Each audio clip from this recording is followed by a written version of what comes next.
আজকে আমি egg brinjal fry বানাবো। যার জন্য ডিম নিয়ে নিয়েছি, বেগুন, লবণ, হলুদ, কাঁচা লঙ্কা আর সোমবারের জন্য কালো জিরা, শুকনো লঙ্কা আর এখানে রাখবে হলো পেঁয়াজ। আমি এখন বেগুনটাকে কেটে নিব। এই যে পেঁয়াজগুলো আমি এইভাবে টুকরা টুকরা করে কেটে নিয়েছি, আর যে বেগুনটাকে এইভাবে কেটে নিয়েছি টুকরা টুকরা করে। এখন আমি কিভাবে বানাবো সেটা দেখিয়ে দিচ্ছি। কড়াইতে আমি সরষের তেল দিয়ে দিয়েছি, তেলটা গরম হয়ে গেছে। এর মধ্যে আমি এখন দিয়ে দিব কালো জিরা, দিয়ে দিব শুকনো লঙ্কা,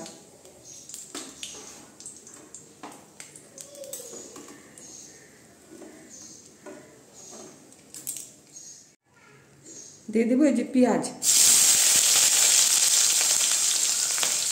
দিয়ে দিব কাঁচা লঙ্কা, এটার মধ্যে দিয়ে দিব লবণ, দিয়ে দিব হলুদ, দিয়ে হালকা একটু ভেজে নেব পেঁয়াজটাকে।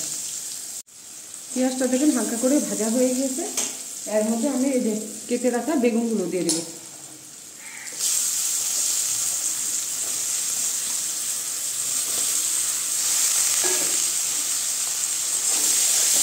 লবণ হলুদ আমি আগে দিয়েছি, এখন আর দিব না। এইভাবেই আমি বেগুনটাকেও এখন ভালো করে ভেজে নেব।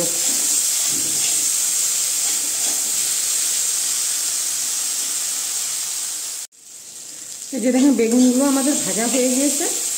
এখন আমি বেগুনটাকে এইভাবে করে দিচ্ছি।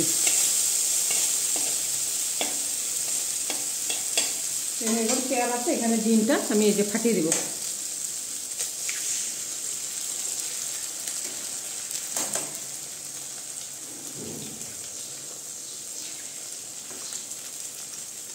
এই যে অল্প একটু দিয়ে দেবো লবণ, এখানে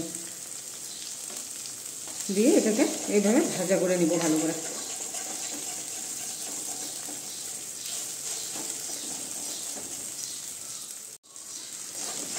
এই বেগুনের সঙ্গে আমি এই যে ডিমটাকে এইভাবে মিলিয়ে নিব। মিলিয়ে ভালো করে এখন ডিম আর বেগুন ভাজা করে নিব। আমার এই রেসিপিটা যদি ভালো লাগে তাহলে আপনারা লাইক করবেন, শেয়ার করবেন, সাবস্ক্রাইব করবেন।